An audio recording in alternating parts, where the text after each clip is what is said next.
You're listening to Honey, We Made a Disney Podcast. Two friends since before Mariah Carey's All I Want for Christmas was played all season long. Now Dad's reliving the Disney movies we grew up on with our own kids. I'm JB Waggoner. And I'm Eddie Ferguson. And on today's episode, we see you as we review Avatar, The Way of Water. But before that, JB, how are you and the family doing? Good. It's Christmas season, and we had our very first Christmas pageant, Eddie. Big Christmas milestone. Pageant. Yeah, big milestone. I'll have to send you the video after this is done. Yes. I may have put it up on as an unlisted video on YouTube. I'll send you that later on so you can check it out. So it was my son's Christmas pageant for kindergarten, first time we've done it. And right before I was going to leave work early to go to it.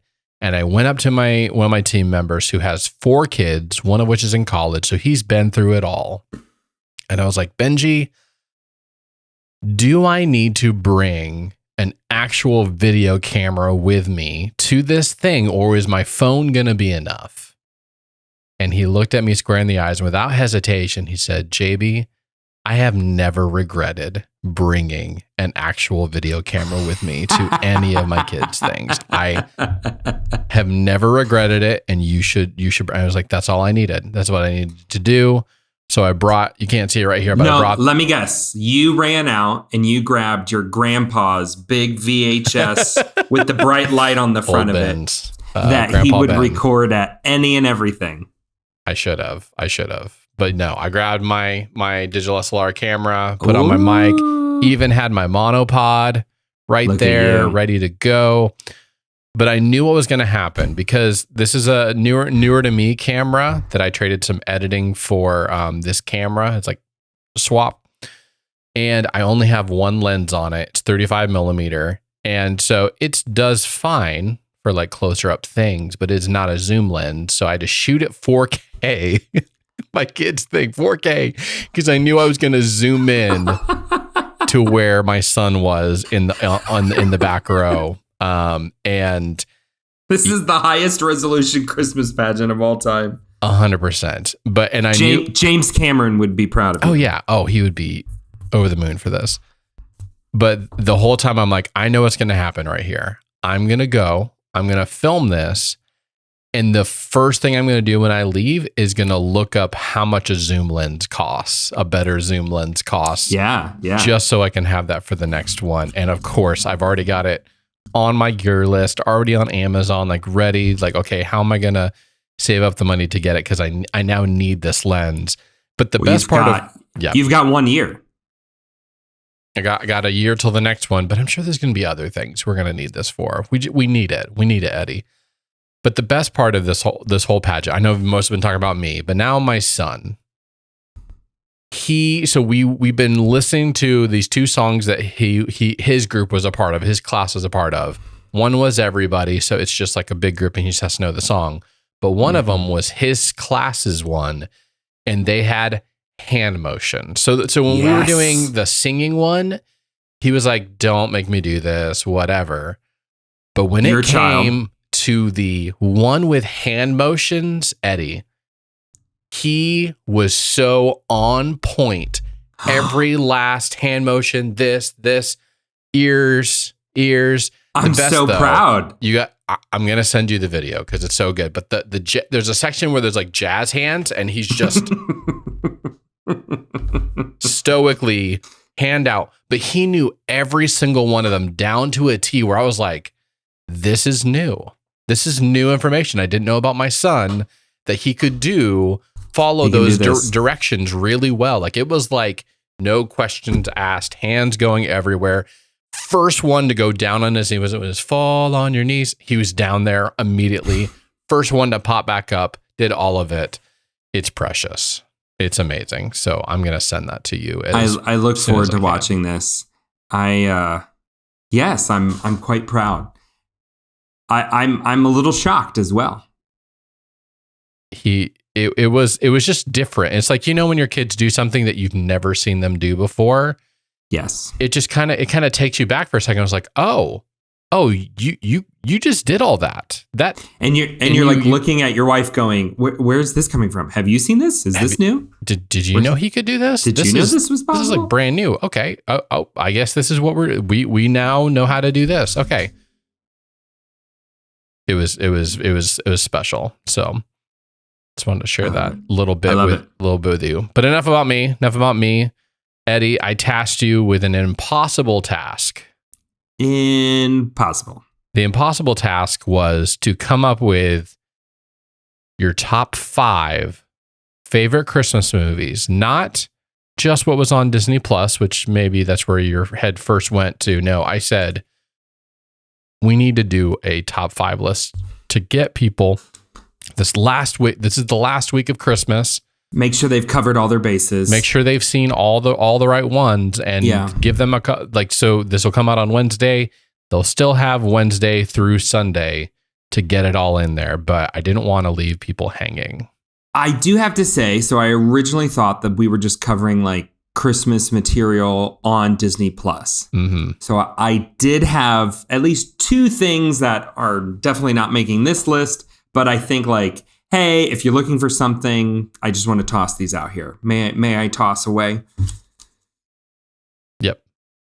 I was waiting for your permission. Official permission. Okay. First of all, have you seen they did a new Christmas Mickey that is stop motion? No. It's really cute and clever. Like nothing transformative, but it's like, oh, this is really cute, nostalgic. Hold up. This is really fun. No, I think I have. I think we it's like did. Mickey, yes. Mickey Saves Christmas or something like that. Yes, we saw it and we were like, wait a minute. Have you ever seen a stop motion Mickey? No, I've never seen it. Yeah. What? It's like Rudolph the Red-Nosed Reindeer, but it's Mickey. Exactly. And so, no, it's great. Yeah, I don't know why I said no. Yes, this like stopped us in our tracks. Yeah, it's fantastic. And I'm like, wow, this is really good. So, if you haven't watched that, I would really encourage you. Mickey Saves Christmas, stop motion. It just came out at the beginning of the month.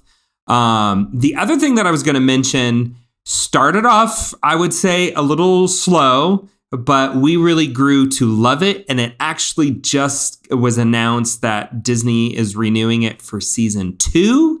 And that is the Santa Clauses.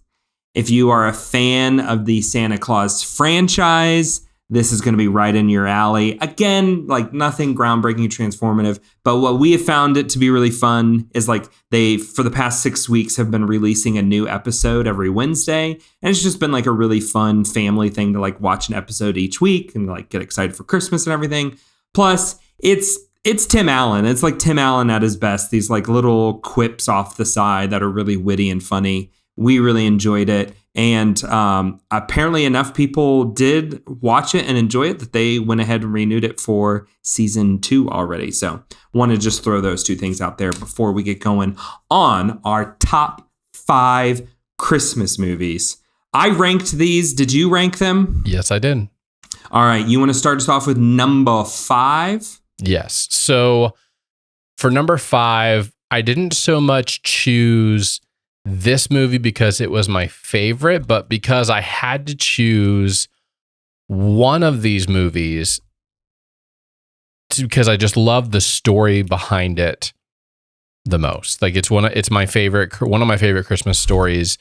But what's funny is I don't have a favorite rendition of it. And what I'm talking about is A Christmas Carol. Ah, yeah. We just watched the Muppet one last night. So I love this story. I feel like at times Scrooge has been my spirit animal, especially during Christmas time. Like there's just a lot of things that I connect with him on. And it's a great reminder. It's a great, great story. And this is the first year I've ever actually read the Dickens like Christmas Carol. You read it. Cool. So I had to choose one of all of them. And I don't know that I am over the moon. There is a right answer on this. There's a right answer to this. There is a right answer. And for me, I went back to almost all of these are from my childhood, except for one. I went nostalgia and all of this. I didn't try to do like what is the best overall one? And the one for me that I always come back to that I've watched more than any other ones is Mickey's Christmas Carol. So that's the one that I went with. I would give you that. I would say that would be in the top 3 of like true classic renditions of A Christmas Carol. Patrick Stewart as Scrooge, hands down, takes it for me. I don't know that I've seen the Patrick Stewart one. So good. It's very like accurate to the source material. It rides that line. Very dramatic, but so well done in that. Oddly enough, I did not put any of the Christmas Carol renditions on my list. I enjoy them all except for the motion capture Robert Zemeckis one with Jim Carrey. I stayed away from that one. I almost watched it the other night. That was awful. But yeah, you're totally right. And I still haven't watched the Will Ferrell, Ryan Reynolds rendition of A Christmas Carol that just came out on Apple TV Plus. I'm trying to watch that. It's called Spirited. I didn't know that that's what it was based off of, and we don't have Apple TV Plus, so we can't watch it. Because you hate all things Apple. All things Apple. I try to avoid it like the plague. I see that. So I have not seen it yet, but I just was told that it's actually a rendition, and so now I'm sad that I don't have it. So my number 5 is Deep Cut, a movie from 1985, just a few years before we were born. And it is called Santa Claus the Movie. This is the one starring Dudley Moore, John Lithgow, David Huddleston. It depicts the origin of Santa Claus and then his modern day adventure to save one of his elves who has been manipulated by an unscrupulous toy company executive. That executive, of course, played by John Lithgow. We taped this movie off of TV onto a VHS as a kid. And we watched it so much that like the VHS tape was like falling apart. This is a deep cut, Eddie. But you are totally right. My list is pure nostalgia because Christmas is all built on nostalgia, right? And I grew up, we would watch this once or twice every single Christmas. And then even like we watched it on this VHS. Even into DVD territory, like we hung onto our VHS player pretty much just for this movie.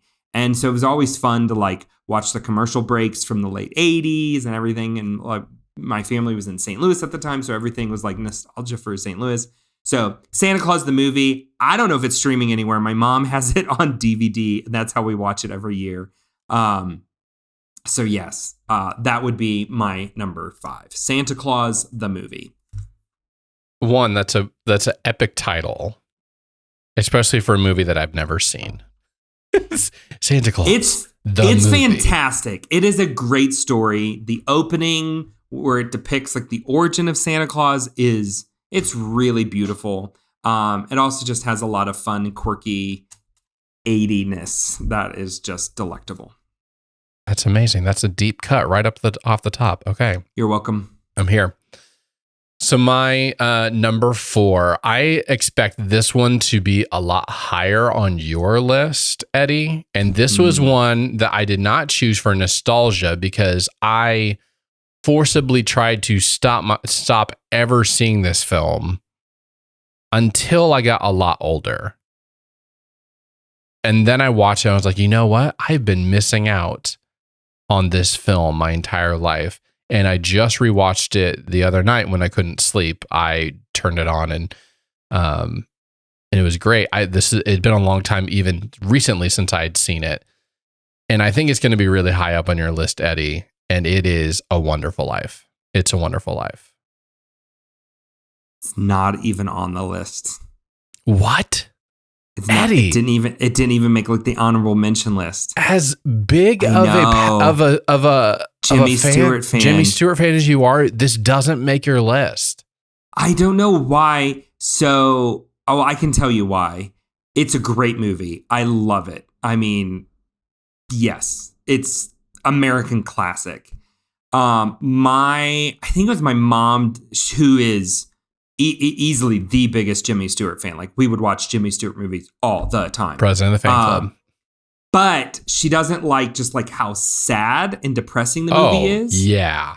And so she never wanted to watch it around Christmas time because of that. And like we wanted to watch a little more upbeat movies. So as much as I love it and enjoy it, it's not in like we have to watch this. I can totally see that. But, and my brother-in-law's family it is, and I know they watch it every year, and like I would try and sneak in whenever I could or whatnot, but fantastic movie, yes. I was just blown away by it because I didn't watch it because it's black and white, or it was originally black and white. I tried watching the color version of it, and it's like, this is obviously painted on. This is bad.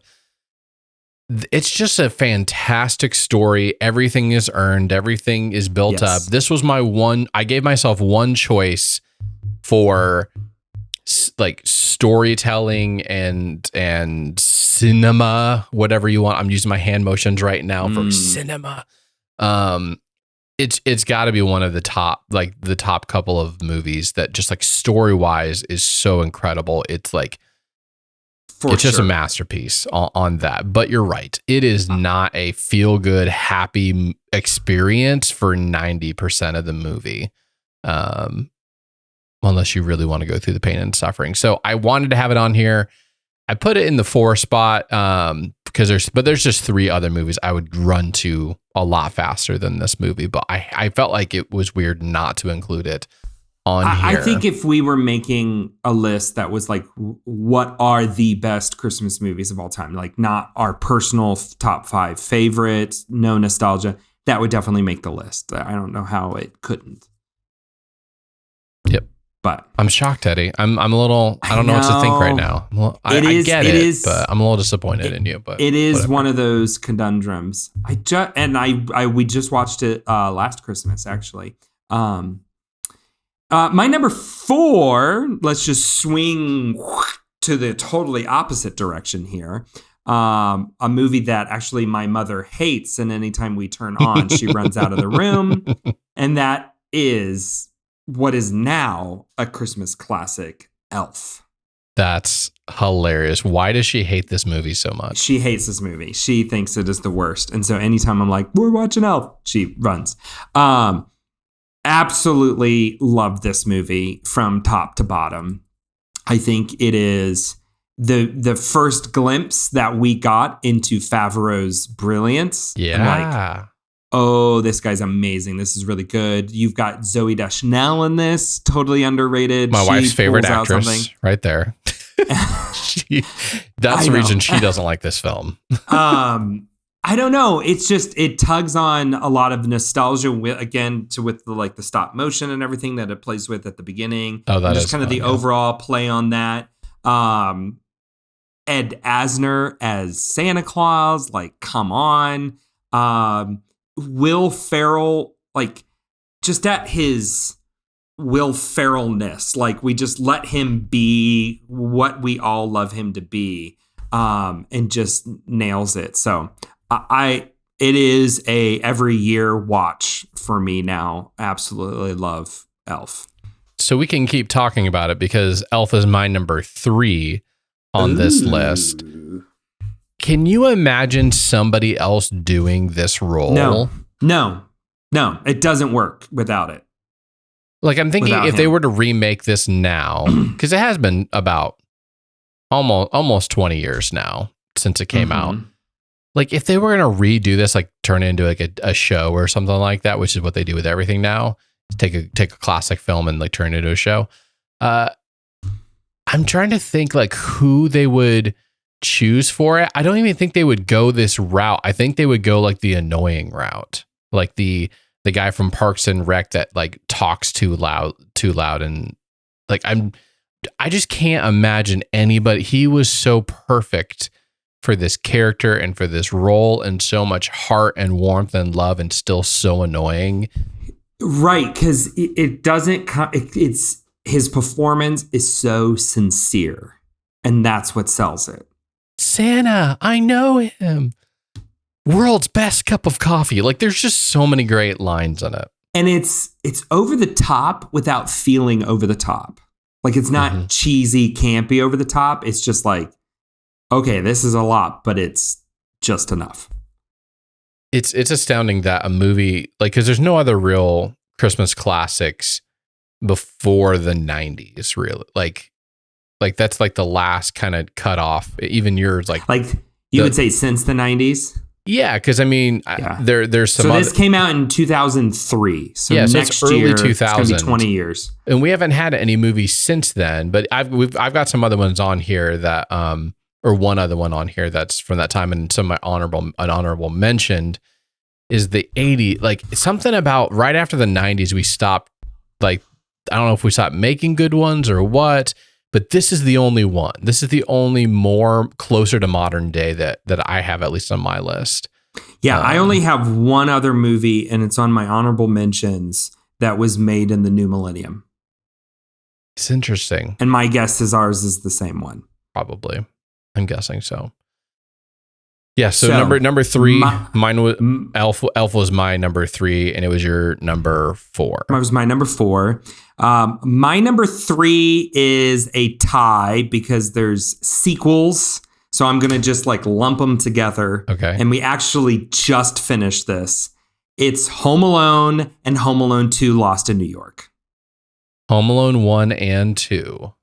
Is that where you thought I was going? You thought I was going a different direction? I thought you were going another sequel Ooh, direction. No. I love these movies. I love these movies. We just watched it with the kids, the whole family, and I laugh at it every time. Like it's the first time that I've watched this. And it's such a toss up in my mind of like, I love the sequel just as much as I love the first one. It's like the perfect sequel. It's like just it's even got Trump. Exactly. Give me exactly what I loved about the first one, just in a new format. Like, you know, let's not be crazy here. Just give me exactly what I love. The Bird Lady. So many fantastic things. You know my obsession with music, and so I must say. So, well, let's just step back. You know, like this wasn't supposed to be made. Like this was just kind of like one of those things where the studio just like said, sure, we'll let you do this thing. And they did it on a shoestring budget. John Hughes wrote it, which is like, he's, 80s, 90s is John Hughes. This is one of his one for them, one for me. This is the one for me. They pull in Chris Columbus. This is one of his early films that he did. And he's the one who directs it. And then the kicker, they get John Williams to score this movie. Yes. And it has he does such a wonderful job of making a original fun score that feels so Christmassy. It feels like it is a Christmas music that has existed forever. And like, it just gets stuck in your head. But I love Home Alone 1 and 2. That is number 3 on my list. I could go on in here and there and about that forever, but such a fantastic movie. I'm going to save some of my commentary. I'm sure it will come up again. So I would nod that I'm very happy to hear that this is on your list. So, and I must say, I actually served at a church in Winnetka, Illinois, which is where the first one was filmed. Ooh. I've like, did you ever drive past? You drove past the house? Oh yeah, multiple times. The grocery store that he shops in, the park that he ran through, like, yep, done all of that. Like recreated as much as I was legally allowed to. Love it. Okay, so number 2 on my list. This is pure nostalgia. I can remember just going to my grandparents' house, watching this movie. It would come up at some point, either played on basic cable or someone would pop it in the VHS player. And I just know this movie inside and out. And it's just the most pure Christmas movie to me. And that is White Christmas. with Bing Crosby. It is my go-to. I don't think we've watched it yet this Christmas time, but the last couple of years I've watched it the night before while we've been wrapping presents, or in some cases like unwrapping and like putting together a Christmas present. That's kind of been our go-to for the past couple of years. You wait until the night before to wrap Christmas presents? Not wrapping. Sorry, I meant like whenever you get like a bigger gift for your kids and you want to have it there all put together. So we did like a train table a couple years ago. The preparation. Getting everything ready, doing what the elves should be doing, like or whatever. Like that's us. So White Christmas, all the great music in it, the great storylines, the dips and twists and the humor inside of it. The dance numbers, like it's just so good. And it is some of it just pulls on the most of all of the nostalgia for me. So that's why it's up that high. Number 2 for me is Miracle on 34th Street. And I'm going to qualify this. I'm going to go with the, again, John Hughes version that came out in the mid-90s with David Attenborough as Santa Claus. Have you seen this version? I have not seen any of the Miracle on 34th Street versions. What? I'm sorry. I don't know how I've missed them. I've never seen any of them. Sorry, I said David Attenborough. It's Richard Attenborough. And it's 1994. Pardon. Yep. 1994. Wow. Okay. John Hughes, big Christmas guy. Yes, big Christmas guy. This is pure nostalgia. This is the movie we watch every year while we decorate for Christmas. This is the first Christmas movie out of the gate every year, as long as my memory can serve, even if like I'm living away from my family and I'm decorating my house or my apartment alone, I'm watching Miracle on 34th Street 1994 version as I prep. This year, thankfully, Bob Iger spent $74 billion to acquire Fox, and it can now be streamed on Disney Plus. Thank you. I appreciate that. And I mean, Home Alone for that matter, too. This is, it just has all of the classic story beats. It's great drama. Got a little courtroom scene action in there. Do you believe, there's 2 scenes, one where he puts on his Santa Claus suit and like this just cinematic masterpiece of a moment that is just like fills you with all the warm and fuzzies of Christmas that just, you love it. And then like at the end, when there's this sequence of like everybody saying that they believe in Santa Claus, that just, I'm holding back tears every year that I watch it. Like, even though I've watched it 35 plus times. Such a fantastic movie. So you guys need to watch this. It is on Disney Plus, Miracle on 34th Street. It's John Hughes. Like, what he just knows how to pull these like heartstring nostalgia things that just, it's alchemy in its finest. It's got the girl from Matilda. Yeah. And Richard Attenborough is from Jurassic Park, right?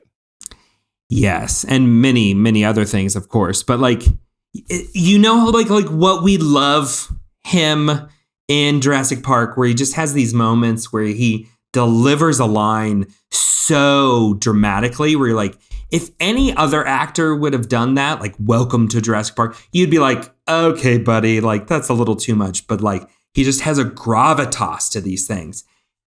He's that, but it's Santa Claus. Like, yes, like impeccable casting on that part. Watch it, if nothing else, for him as Santa Claus. There's this moment where like all the kids are coming and sitting on his lap and he's talking to them, and he talks to a girl who's deaf in sign language. And like, I was watching it this time and I like froze in my tracks. I had ornaments in my hands and I'm like tearing up a little bit. And my family were like, Eddie, come here. We're doing this. I'm like, sorry. I got sucked in. Okay. I think you've sold me on it. We're going to have to watch this over the next couple of days. Okay. So my number one, you've already touched on it. It's already on your list. You should probably know what it is. And it is Home Alone 1. Mm-hmm. Kind of came to this one. I'd seen moments from it when I was a kid. We didn't watch it very often, but rewatching this as an adult, even just a couple years ago when Disney Plus came out, I was like, oh, they've got Home Alone on here. Let's just watch it. I kind of have memories of it. I just was not prepared for how perfect of a film this was. Like every beat, every storyline, and everything was earned, and like one thing set up another, and obviously all the different things in the house he then uses for the traps for when the guys come into his home. It's great. If you haven't gone and watched the Movies That Made Us Christmas edition, this is on there. Home Alone 1 is on there. It's a great behind the scenes. Eddie's alluded to some of the storylines of the making of it. But my kids love this too, especially the one line my son says every year, ad nauseum for the rest of the Christmas time, is "Buzz your girlfriend, woof." And he has no idea why he's saying it. It's just funny to him that someone says I love that that's the line that he picked up. That's the line. Yeah. Of all the things he could have said, that's it. And I just love that. The kid in this, like he's just going about his day, and he's like acting like a little adult, and he goes to the store by himself, and he pays for, and he's trying to buy things, and like, is this FDA approved, and all of these different things. He's taking it all so seriously. But even as like the coupon for the juice. And if you've ever been a parent, like the way that they forgot him, that's how my parents forgot me at all the time places. All the time. Because there's just so many things, and you think you've counted people and you haven't. And like, we all have those moments, and it was so completely like made complete and total sense. And I just every time I rewatch it, I go, this is it feels so real.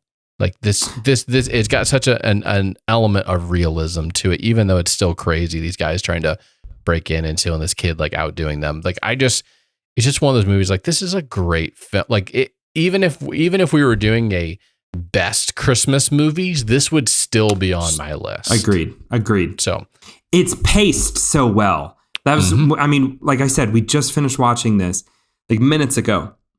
And I was amazed at like how perfectly they build the tension between the thieves and Kevin. And like, you just have these like little moments, and they just keep escalating. So by the time you get the whole sequence in the house, it's worth it. Like you've built to that moment, and they've earned that moment so well in that. It's just fantastic.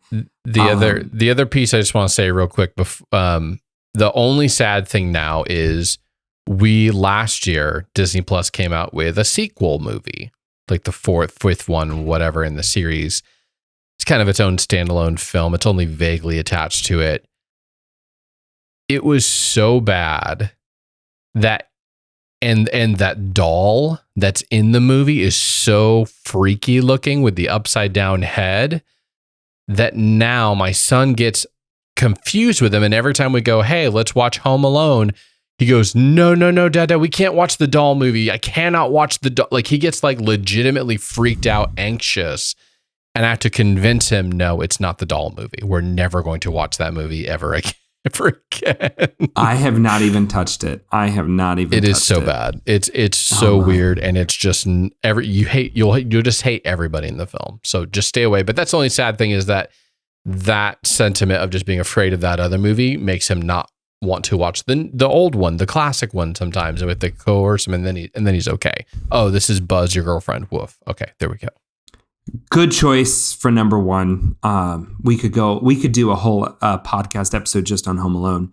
My number one, you've already mentioned it, but White Christmas.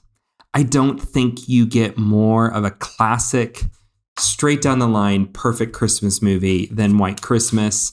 Yeah, we watch it every year, sometimes multiple times during the year. I know all of the songs, all the sequences.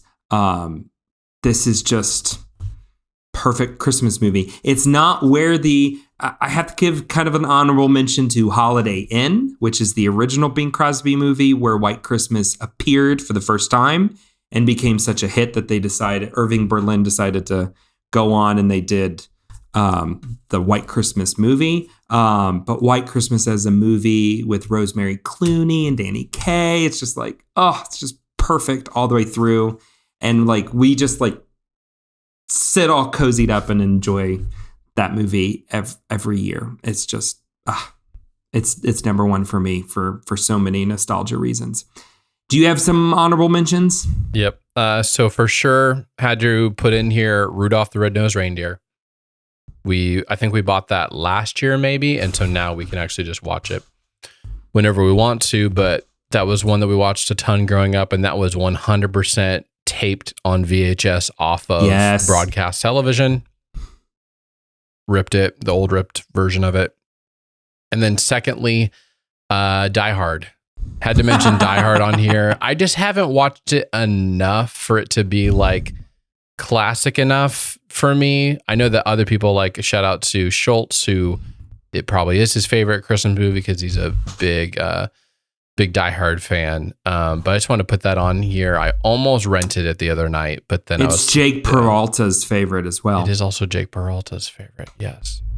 But yeah, Die Hard, had to kind of mention that one because it felt necessary. I ended up with a ton of honorable mentions, so I'm not going to comment. I'm just going to rattle these off because, well, they speak for themselves. The Santa Claus, right? Santa Claus, Tim Allen. 1, 2, 3, the new series. I would go with one. Go with one. I think one is the best out of all of those. A Muppets Christmas Carol, love, fantastic. We just watched it the other night. You can go back and listen to our review of it by going to honeywemade.com/movies and see what Eddie and I really thought about it. A Christmas Story. I think my memories of this is, what is it, TNT or TBS played it like 24 hours nonstop, Christmas Eve, Christmas Day, both or one. And we would always just turn it on at some point, especially over at my uncle's house, and just watch Christmas Story. We love it, quote it, hysterical. Barely creeped out of the top 5, actually. And then the one that I was surprised wasn't in your honorable mentions, this would be the only other Christmas movie from this millennia that I absolutely love, and that would be The Family Stone. Eddie.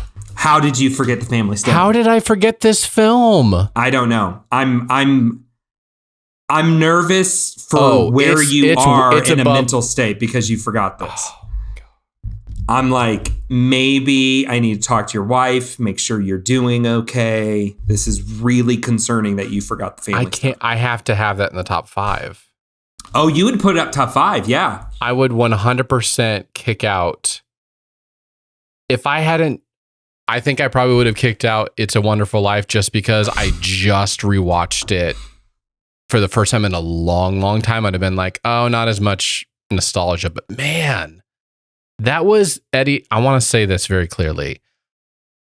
I think that a Family Stone was my re-entry into liking Christmas anything again. Whoa. Like, I had gone hard Scrooge, like over the deep end Scrooge, like doing the bare minimum. I've got a photo of myself on Christmas morning where I'm just like the lowest of the low. And that movie made me believe that Christmas movies could be good. Like, pulled me out of my Scrooge. Man, that would have to be maybe it's hard to go above Home Alone, White Christmas, and Elf. I think I'd swap it out with It's a Wonderful Life, maybe, or maybe Mickey's Christmas Carol. It's got to be up there. I'm so upset with myself right now. Claire Danes, Diane Keaton, Rachel McAdams, Dermot Mulroney, Craig T. Nelson, Sarah Jessica Parker, Luke Wilson, and Brian White. Like, it's insane. Fantastic cast. You've got music by Michael Giacchino. This was like right before he just like exploded. I think this is like my, like, if I need to just like have me watch a Christmas movie, this is the movie I watch. Like, no, I don't watch it with like other people and everything. And I think that's why like just didn't make the list for me, is because I don't have memories of watching with other people. But this is the one where it's like, it's just so therapeutic to my soul and like wonderful, just like curl up cold December night and watch The Family Stone. It's so, there is so many scenes in this movie that are like fantastic, but then also like so good that you can barely watch it. It is so good. I am so upset with myself right now. I don't know. And I couldn't stand Sarah Jessica Parker. Like, I don't know. There was something about like her performance stuff in the wrong way. She's perfectly cast in this. And amazing. And like the arc and the turn for her in this movie is so beautiful, so wonderful. Like, I love. And this is what began so much of my obsession with Rachel McAdams. I think she is phenomenal in this movie as well. It's just the evil little younger sister. Eddie, I'm just on another planet right now. I'm just so upset with I filled this out way too fast. I should have spent more time praying and thinking and looking up other top 10 lists. I'm just. So when I did like my brain dump and just like quick, like wrote down all the movies and then like went back and reordered them, this was probably like the third one that came to mind. It was just like, boom, it was there. So here's a question for you. What is the Christmas movie that everybody else likes that you hate? Oh, gosh. Because I've got mine. You go first. Let me think about this. It was on your honorable mentioned, A Christmas Story. Really? I cannot stand that movie. It annoys me so much. Probably because I just hate all the characters in the movie. I just hate them all. I'm just like, I don't like any of you people. Like, none of you make me want to... I don't know what the right word is for it, but it's like, just, that was another movie that was always on basic cable whenever I'd go to my grandparents' house, and that would be playing at some point on Christmas Day. Yeah. Or Thanksgiving Day. Like, they'd always like play it on Thanksgiving as well. And I just could not stand that movie. I couldn't, I was like, oh, it just irked me so much. So that's why it would be my least favorite. Of the like, and I'm not talking about like a movie you've seen like once and like flip it off and move on, but like everybody else seems to like this, and why? Because I don't care. I don't like it. Okay, yes, I do, and this is gonna get me into so much trouble, and I hope that no member of my family listens to this episode. The Polar Express. That's not a hot take. That's okay. But like, I love the book. Like, I remember as kids, do you remember like Mrs. Saunders taking us to library and like we would read the Polar Express? Like, it felt like every week in December. Like, I love the Polar Express. I even enjoy like the Josh Groban song from it and a couple of other pieces from it. That was just so early on in the whole motion capture stuff. Robert Zemeckis, right? And like Robert Zemeckis was like just turning those things out and doing all of that. And just the additions and the way that we like drag the story out. And I have to say, like, Sarah just said like 30 minutes ago, like right as we were getting on, she's like, oh, while you're on with JB, I'm going to try and find where Polar Express is streaming. And I'm like, a little part of me died. I'm like, oh, I hope she doesn't find it. This is so bad. I'm going to be in so much trouble. Sarah's going to be so upset when she listens to this podcast, if she ever listens to this podcast. She doesn't like Toy Story 1. So like we can, remember when that came out in that episode of the podcast? I was like, whoa. So I don't think disliking Polar Express is that bad compared to that. Oh, goodness. So there you go. Well, there you go. Eddie, have to fly to Nashville and sleep on your couch tonight. It's probably gonna be that kind of a day. Well, there was something else we were gonna do. I think we're gonna save that for a future episode because we've already gone like 40 minutes into this episode, and we need to get to Avatar, or else it's gonna be a 2-hour long episode. It could still be a 2-hour long episode, but something funny happened that I thought Eddie was joking about. We were gonna save that for the new year. We're gonna be missing out on next week's episode. We're going to take a break because we got the Christmas. New Year and stuff like that. But when we come back, like we've still got an episode today. Don't turn this off right now. I'm just all of a sudden feeling like I'm ending this episode. I'm not. We're still going to talk about what we were going to talk about. Just want to give you a heads up that next week we're going to be off. And then in the first thing of the new year, you're going to hear not only a little bit about the Lizzie McGuire movie, but you're also going to hear about JB's unexpected and unnecessary watch of Idina Menzel, Which Way to the Stage. You're going to get a full review of that. I'm going to set it up all for you. It's you don't need to watch it because I have the only review you need to know about it. But we're running out of time, and I don't want this to be a 3-hour long episode. So, Eddie, are you okay if we punt that to after the new year? Yes, I'm doing all I can not to laugh hysterically out loud. It's great. We got a great back and forth on it. We'll share the text thread.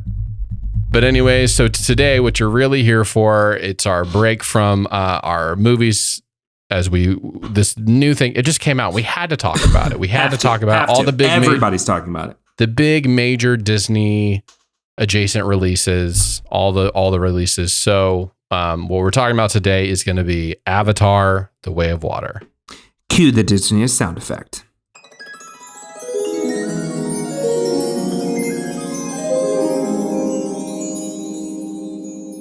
Okay, here we go. Here is the IMDb description for Avatar 2, The Way of Water. It's not called 2, but I'm calling it 2.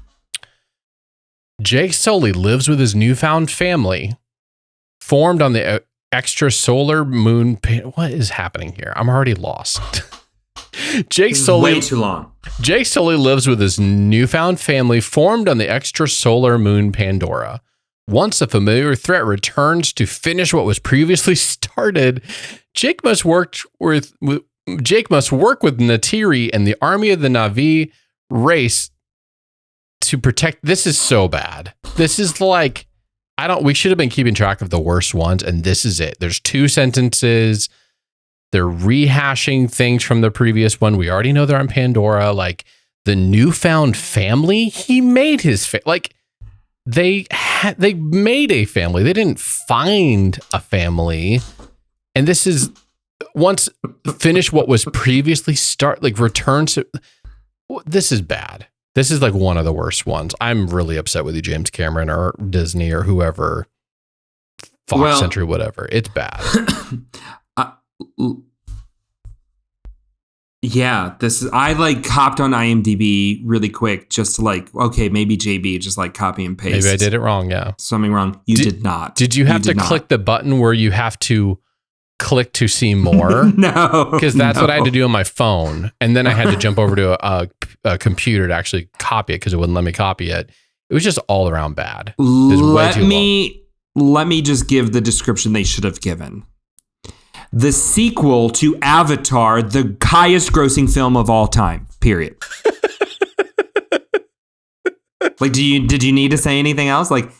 Was there anyone who had never heard of Avatar? No. Oh, goodness.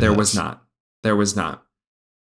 So I went and saw this Thursday night, opening showing. This was your date night, right? We got a night away. That's amazing. That's gold. This was gold. This was marriage gold. As soon as tickets went on sale, I snuck in and got my seats, picked the best seats I could center everything in, and went to 3D IMAX, the biggest screen in all of Costa Rica. I found it. This is where we went. And I was so stinking excited for this thing because I loved the original. Saw it a couple times in its original release 9 in times? theaters. Not 9 times. No, just one film has that privilege. And a couple times like DVD streaming. And then when they just did the re-release a couple of months ago, went and saw it then. So I was really, really pumped for this. And I have to say, I was not disappointed whatsoever. This held up its end of the bargain and then some. I agree. I did not see an IMAX 3D, but I did see it in 3D. And I don't see anything in 3D anymore. Me either.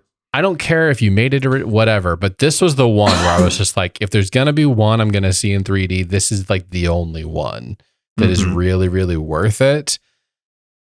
And I was a little scared because I hadn't seen one in a while. I thought maybe my old decrepit eyes that are failing me or whatever, that it wouldn't be as good. But man, was this movie good.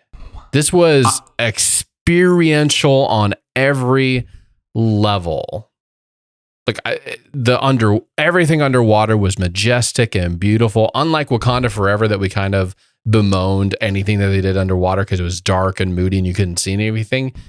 This was like just glorious. This was like so beautiful and felt so real. There were multiple moments where like it dawned on me that I had like my mouth literally open in awe. And I'm like watching it, mouth just gaping open because I was just amazed at what we were watching. It's beautiful. It is transportive, it's 3+ hours. And I didn't feel it at all. I didn't feel it in the sense of looking at my watch going, how much more do we have to go on here? I felt it in the sense of, they are taking their time with everything. Like even just everything leading up before, and spoilers. Everybody just let you know. Yes. They took a good amount of time just to get to where they leave their own family, their own tribe. Yeah. And then they spend what could have been its own movie starting from there to the end in just the water tribe. I'm just calling it water tribe because I can't remember what the name of their tribe is. Yeah. Is a whole nother film in the sense of like length and time and amount of time given to these characters and stuff like that. And they had spent a good amount of that opening just kind of bringing you back into Pandora and into the jungle and the whole Lang backstory, which we'll get to in a second, or not Lang backstory, but the Colonel's backstory, like how he's back in the thing. But I definitely felt like, man, they're spending a good amount of time with everything, but I wasn't tired and I wasn't wanting it to ever end. I was just like so immersed inside of it. And I have to say, so the first Avatar, I think the biggest strike against it, what everybody kind of like complained about it was like, okay, that's a well-tread story, right? Like it's Dancing with Wolves, it's Pocahontas, Ferngully, Ferngully, okay, yeah, I'll give you that. Was it? And I'm hearing some people give a similar critique to this movie. What are they saying it's like?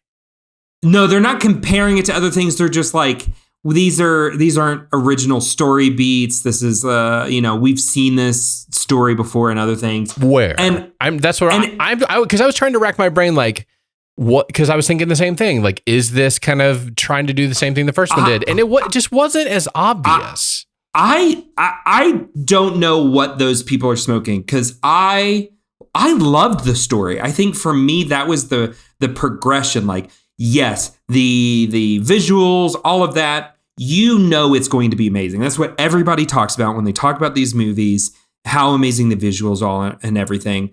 I thought that the huge progression in this was the story. Like, it's obvious that they took their time. Like, yeah, it was delayed. It's been 13 years or whatever since the original had come out. And like, for that, I'm thankful, because it's okay. The big thing you needed to improve on, you did. And now again, we're like our one night ever away from our kids, and we go see a movie about like the bond of family and like the family unit or whatever. So of course, we get a little more emotional, plus we cry at everything anyway. But like there was definitely like moments where I'm like, I am legitimately moved by this story, and thought it was fantastic.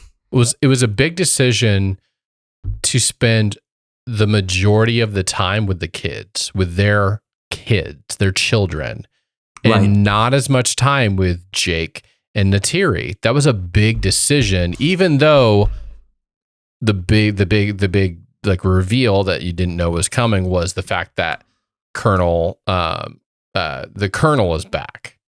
Right. That his like, and that was a big decision, and it's kind of good they did it right up front versus that being like a later on thing. That's like, spoiler alert, he's back, even though he obviously died in the first one. Like they knew they had something special with him, and maybe they probably shouldn't have killed him off in the first one. Maybe they should have like held him on to somehow get through, kind of like what they did in this film. We'll talk about that in a second. But it forced you to make a decision right up front. Am I in or am I out on the Colonel's? Yes.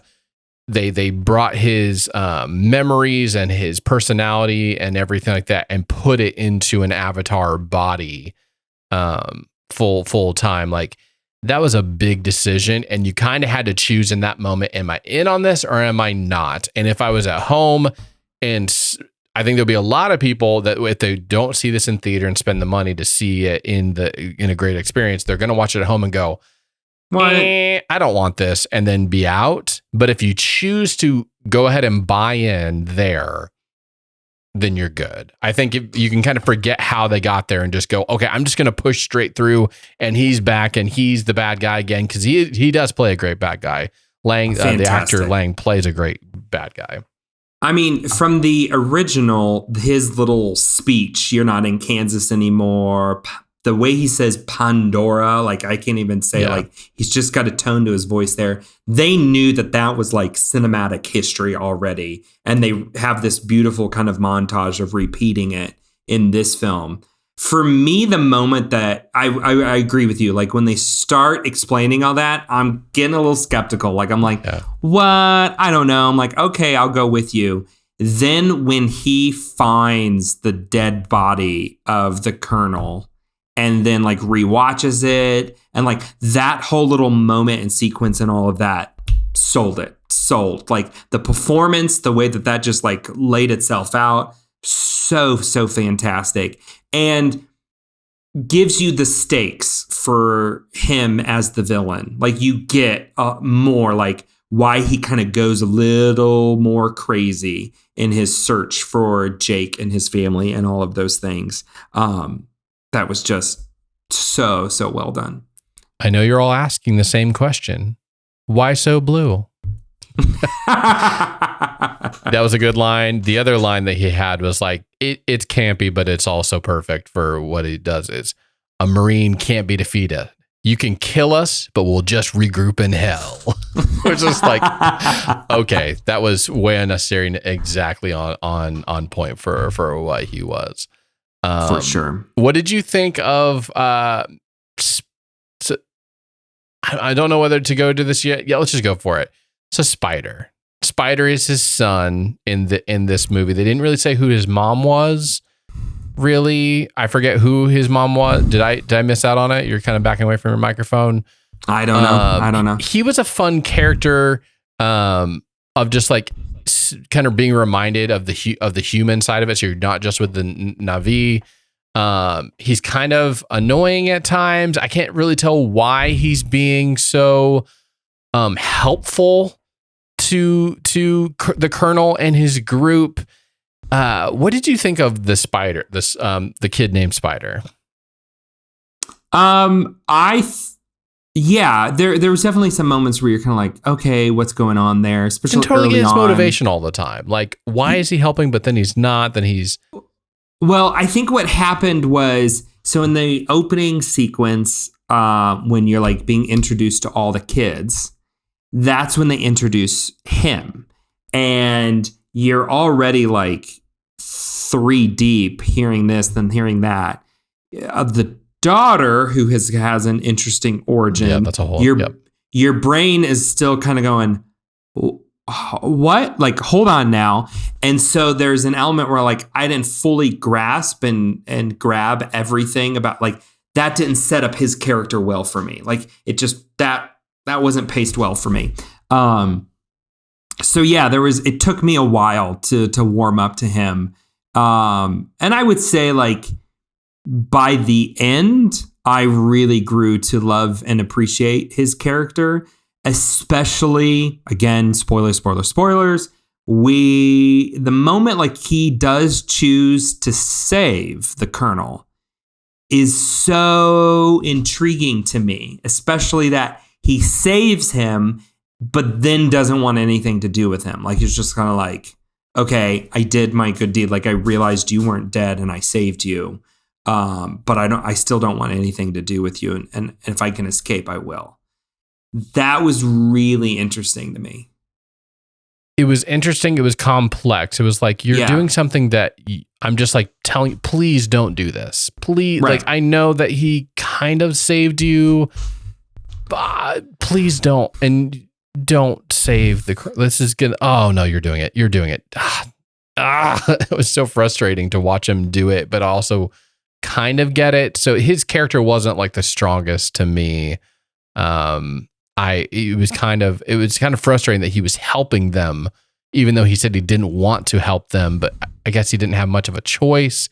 He kind of did. He could have just stayed in the cell the whole time, but yeah, so he definitely wasn't. I appreciate the parallels that he is creating between he being James Cameron, between the Colonel and Jake and these arcs that I believe in these upcoming sequels are going to have some type of a connecting point. I think what he's doing with the Colonel is really cool. A very intriguing character development. And Spider plays such a huge part in that. So like, okay, I'm with you on that. And there's some moments, especially with the whole things about the whales and the harvesting of the whales, that I think he provides a really great element of human empathy for this. And like, okay, and him and the biologist, you're like, if you don't have those characters, you almost begin to think like, well, are they saying like all human beings are awful and horrible people? It's like, okay, no, all right, there's some actual like true empathetic good people. So in those moments, I appreciated him and could see the purpose of his character. So let's go there. Let's talk about Kiri. First off, voiced by Sigourney Weaver herself. Yeah, which I could kind of tell. Okay, this sounds like her, but they've obviously modulated her voice way younger. I don't think they modulated her voice. I think she did that. She did it. I think they did something, because it definitely didn't have the sense of like, this is an older woman speaking the voice like a little girl, like a younger girl. They obviously did something, because they EQ every single voice that goes through. It's not like they don't touch it, but the Immaculate Conception. Why? Why? Well, I mean, again, and it was it was these her movies Avatar body that had the baby. I did enjoy the back and forth of like, hey, they're out in the woods and they're blah blah blah blah, blah. Like, you know, like the as they're kind of guessing who the father is. That was funny. But like, first of all, yes, you're right. You already mentioned it. The whole montage where they explained all the kids, I totally lost track. Yeah. And it's like, wait, it's almost like once she comes up, it's like, wait, what? Can you spend more time talking about this girl that was born without a father? Because they move on from it so quickly, and you're like, hold on. Now let's talk about Spider. I was just like, no, I can't keep the track of, by the halfway through, you're like, okay, I get it. But then she's got a weird connect, like the Immaculate Conception just felt weird. Well, I mean, he's stolen a lot from a lot of other stories and source material. So of course, like, no surprise, that he's going to steal a key tenet, a key doctrine of Christian theology. And I mean, the deity of their land is Yahweh backwards, right? Ewa. I don't know if you knew that. Like, that's where Ewa comes from. It's just Yahweh backwards. So it's kind of like, yeah, okay. Let me just see what you do with this. I hope that you keep it. It becomes a beautiful symbolism of truth, but it makes me more nervous that he's going to try and do something weird with that. So we'll see. It makes sense. You know, they had the whole little ceremony with her and her avatar there, like connected to the tree or whatever. So maybe that's how all of that happened. She's obviously being built up to be the central character of this whole thing, right? Like do you think the third one, we're actually going to stay a little bit more connected to her instead? The rumored title of the third one is called The Seed Bearer. Ooh. And just the sequences already that we got with her, like controlling things or Pandora reacting to her. Yeah, like there could be some really intriguing things done with her character and everything. There were a few moments where I'm like, I'm a little annoyed with her. Like, we're just a little too much of a moody teenage girl. Oh yeah. Nobody wants to be around, but it was good. Someone that at first was very annoyed by, but felt like they did a good job building this character well, was Loak, basically the black sheep of the family, the second brother. They did a great job. I think especially once he bonds with the whale that saves his life, that kind of pulls him into a new spot. But like I thought that he was really good. As basically somewhat of the central character of this film, like co main primary character of this thing, along with like Jake and stuff. Like, he's got a very prominent part in this film, and you feel so horrible when his brother dies. Like, just like, oh, they literally have the shot of his bloodied hands in the background as his brother's passing away. Like, you're just like, how are you going to recover from this? And the payoff at the end when he saves Jake, and he just looks at him and he's like, "I see you, my son. I see you." It's like, like that made the sweaty eyes come out. It's getting hot in here, Eddie. yeah. It's like, yeah, and it was very. I mean, you kind of. I didn't feel it as much. I know Sarah said she felt it, and a couple others I've talked to. You know, that they felt the death of the oldest son coming. I did not. Like, I was totally, whoa, okay, we're going there. And in hindsight, like, you look back and you're like, okay, we spent way much more time developing the younger brother than we did the older brother. Older brother he almost dies multiple times, you know, in the film already. So it's kind of like, okay, we're teasing it.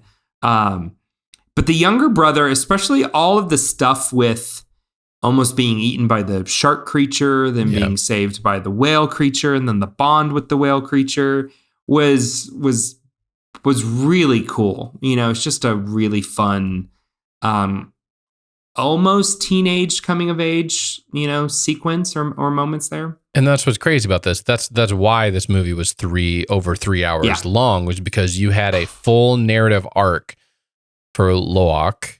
You had a full narrative arc for Jake Sully and his family. Yeah.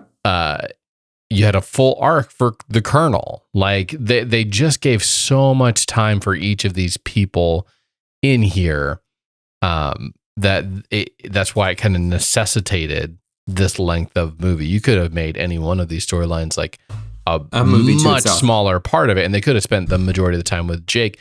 But I think that's what was so cool, is I think they realized, like, I mean, you can spend more time with Jake, but where are you going to take him for an entire film? It's like, oh, well, let's give more time to these just adding new characters we didn't know before and giving them more time. Although Zoe Saldana's character and Thierry, she's not in this very much at all. Like, she's a very small piece of it. In fact, in some of the trailers, I thought they were going to kill her off. I was certain that from the trailers and some of the moments that they had, I thought they were going to like take her character out of this. But then, spoiler, she makes it through all the way. So I thought she might be the one to die in this. And she probably has the moment that it probably left me most conflicted. The moment where like she like almost kills Spider just to get her child. That it just felt so weird. It was so conflicting to me. It was like, I don't know. Like I felt like that's not who she is. It felt out of place with the character, but then all at the same time, it felt okay. A wounded mother, like who's just lost a child, watch out. Like, you don't know what she's willing to do in those moments. So it kind of made sense, but it was still really hard. It was really hard. That scene was really hard to watch. It almost took her back to the earliest stages of Avatar 1. Sure. That version of herself like kind of came out of herself, where she's like, I will do whatever it is that I can. And these human beings are now threatening my family, and I will do whatever I can to save it. So I got it. And it was definitely crucial for Spider to then save the Colonel. And Spider was already kind of weary of Neytiri. Like, he's kind of like hiding from her to some degree. There's just so many there's so many interesting characters in this film. I didn't even realize this. So I got on IMDb that Kate Winslet is the chief of the wife of the chief of the water people. And she learned how to hold her breath for 7 minutes underwater to film all of this stuff. That's crazy. Previously, Tom Cruise held the record for holding your breath the longest on film, and she took the record from Tom Cruise. And Everybody's talking about it. He's already planning his next film too. I know. There's got to be an underwater sequence. There's got to be a underwater feature. I got to be there 7:30. Yeah, like there's so many characters in this, and I think one of the things that was what we loved about Avatar, the first one, is that you just stumbled into this whole new world, right? Just immersive world, yeah. Immersive world. I just want more of that. Like, just let me get lost in this dream world. And what he does really well in this is just, okay, you want more of this world? Boom. Let me throw the doors wide open. And let me give you a buffet of characters to see this world through. And then by teasing it with just kind of like these island water people, you're going, what other parts of Pandora are we going to visit now? Like, desert. I'm intrigued. Like, I'm like, okay, where are we going to go now with all of this? This gave me, I felt very similar to what, when I walked out of Top Gun Maverick, where I'm going, thank you. Like, this is the stuff I want to come to the theater to see. I want to be blown away. Like, I want to pay the extra money to go see it in IMAX, knowing that it will deliver, knowing that it will be worth it. Whereas I left Maverick going, I felt like I just got off a roller coaster. Sure. There were definitely some roller coastery moments in this. This felt more like I was just on one of those like underwater conveyor belt, like the people movers where you're just watching the sharks and everything swim over top of you and stuff like that. Both left me going, this is why you go to the movie theater, but also like a little bit different of a shade. I can see why there's a strong difference in leaving the theater with this, but both of them, like, this is why we love movies, right? Like, right. I missed this. And I look forward to the day you get to see the Pandora land at Disney's Animal Kingdom at Disney World. Because there are just the ride there, the Flight of Passage, which is like soaring on steroids. It's like soaring over Pandora. It gives you all of these things. And after watching this movie, I'm like, oh, I want to go back to that place. Like they've built the floating mountains and everything in person. Yeah, like this is a world that you want to, like, I want more of now. Like, okay, yep. I was a little skeptical, like you're going to do 5 movies out of all of this. Will this hold? I walked out of this going, yep. Give it all to me. Like if you're going to stay at that level, if you're going to keep going at that level, let's do this. Let's do a whole immersive world of Avatar. I'm ready to go.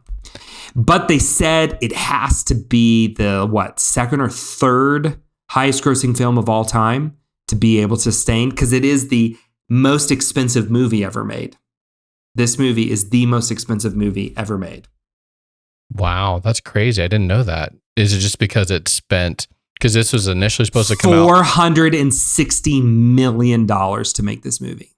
And a lot of that is probably, I don't know, are they I'm sure they are, but like counting basically pre-production from 2009, because they didn't greenlight a second film until they saw, did people actually like the first one? So you think about this being in pre-production from basically 2010. It was supposed to come out in 2014, and they pushed it and they pushed it and they pushed it. So I saw an interview with John Landau, who's the producer on this, and he said they did not even discuss a sequel until 2 years after. Like they didn't even have a conversation. They were just kind of like, let it be. Yeah, so 2011. Started talking about the rumors. And initially it was like they said that initially there was around a 2014 date for it.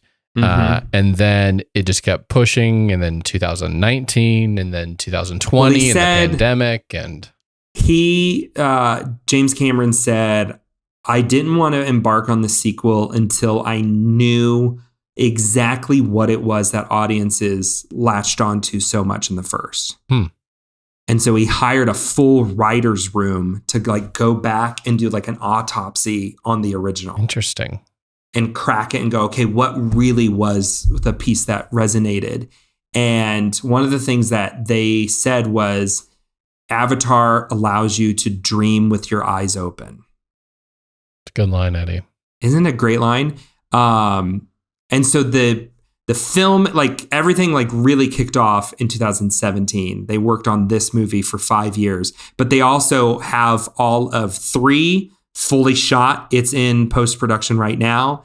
And they have half of 4 shot, ready to enter production. They're just waiting. So apparently 3 they could make it a trilogy if like these just bomb and they're like, nope, we're not going to keep going. He said he has it set up in such a way where he could kind of tag this in, and that could be the close, or they can extend out some to alternate 5 endings. I like that.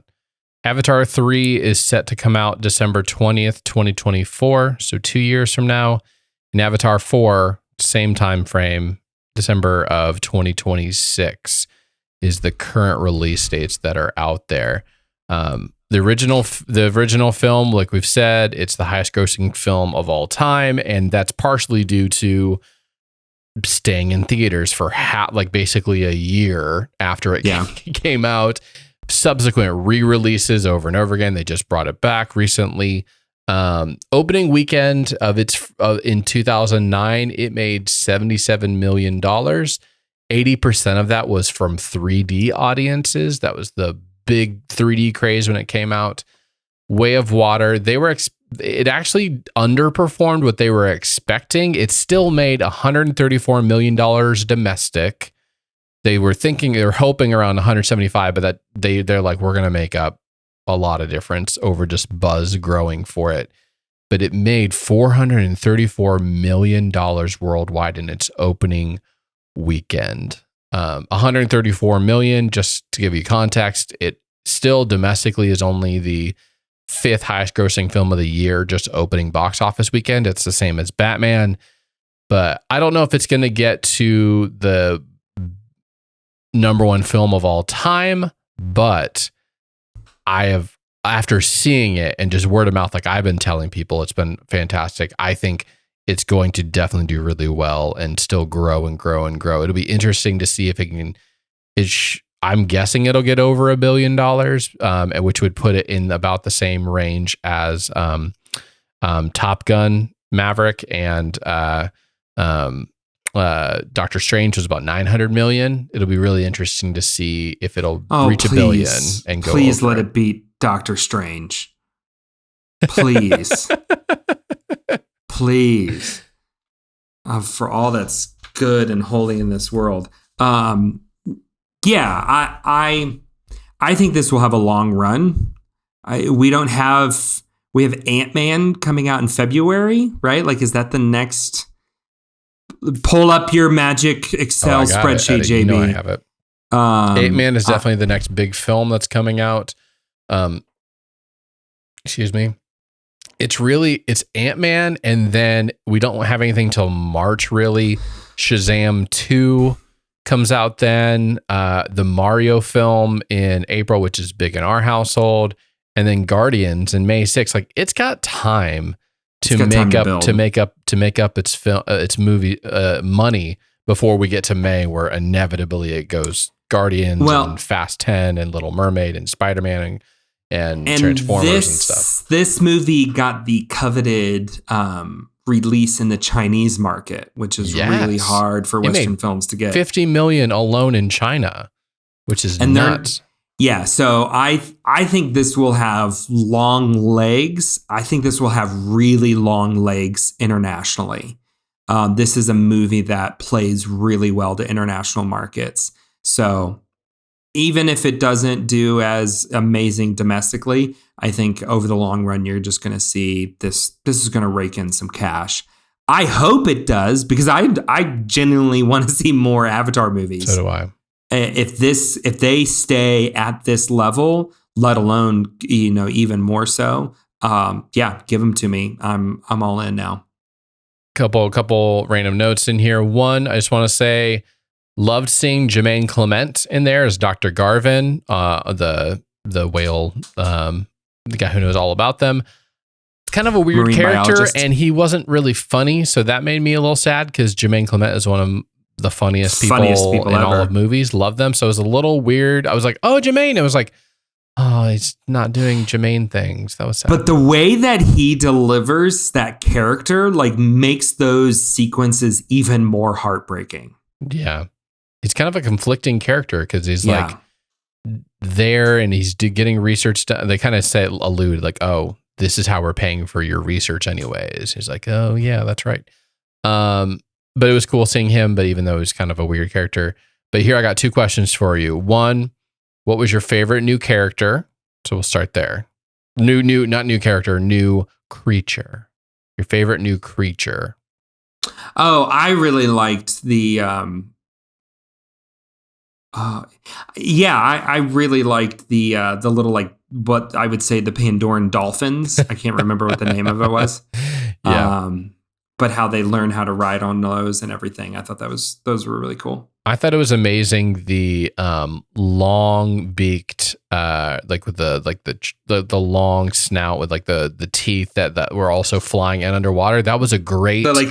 It can hover on top of the water. Man, that was really it was cool. one of the best moments from the trailers, but even seeing them in action, they are so much like all of the winged creatures from the initial one, like such a good like hybrid.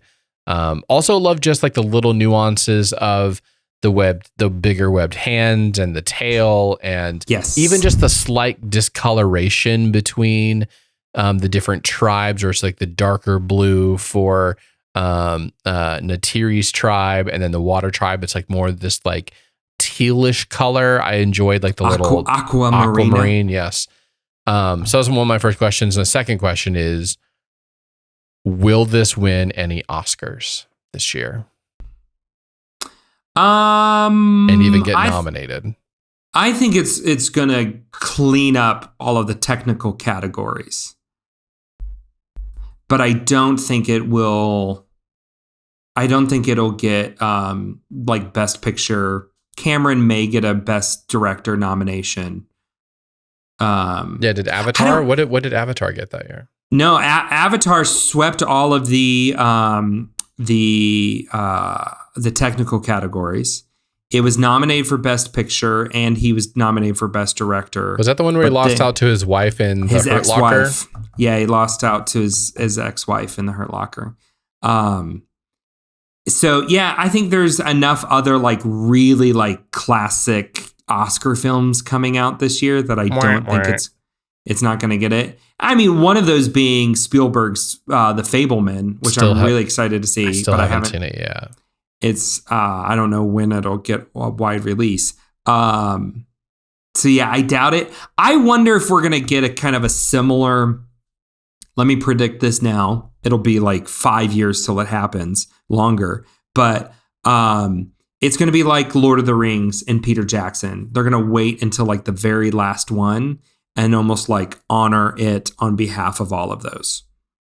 That would be my guess. I agree with you on the Oscars stuff, on the predictions of it will get. I bet you it probably will get nominated. Maybe.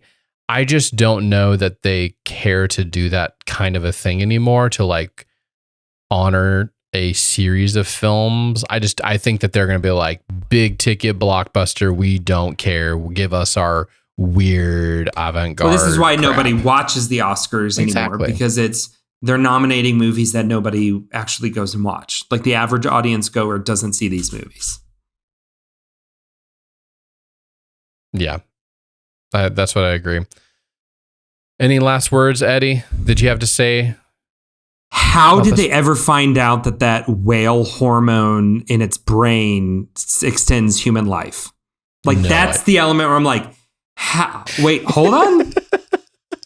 How did you figure that one out? Like, who's the guy that goes, I wonder what that tastes like, and like, wait, no, don't put that in your mouth. Whoa, he just de-aged by 20 years. Ooh, let's start hard. Like, how did you discover this? Like, how did you figure that out? It is a very specific, weird thing for a very small vial of it. Yeah.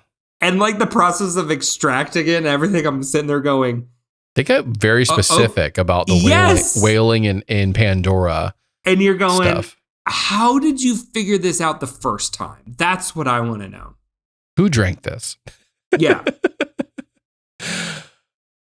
Oh, wow. Well, and with that, your life has been forever changed by another episode of Honey, We Made a Disney Podcast.